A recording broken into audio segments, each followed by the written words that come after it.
शादी के बाद टुनटुन यादव के पत्नी साली के दिखाने वाला हूँ। देखिए 6 फरवरी के टुनटुन यादव पूजा यादव दोनों के शादी हो चुका है। ये शादी लव मैरिज या अरेंज मैरिज दोनों भी कह सकते हैं, क्योंकि शादी से पहले ही दोनों एक आपस में बातचीत करता था।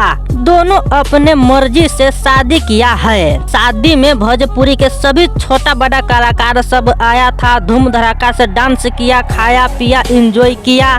उसके बाद अब शादी संपन्न हो चुका है। टुनटुन यादव शादी के बाद अपने पत्नी के साथ अभी बाहर घूमने के लिए भी जा चुका है। ये जो अभी आप दिख रहे हैं ये है टुनटुन यादव के साली, जो टुनटुन यादव के पत्नी जैसे ही सुंदर है। टुनटुन यादव के पत्नी के नाम है पूजा यादव और उसका साली का नाम है अंजना यादव। पूजा यादव से जेठ है अंजना यादव, मतलब टुनटुन यादव के जेठ सरनी है ये। जितना सुंदर पूजा यादव है उतना ही सुंदर अंजना यादव भी है।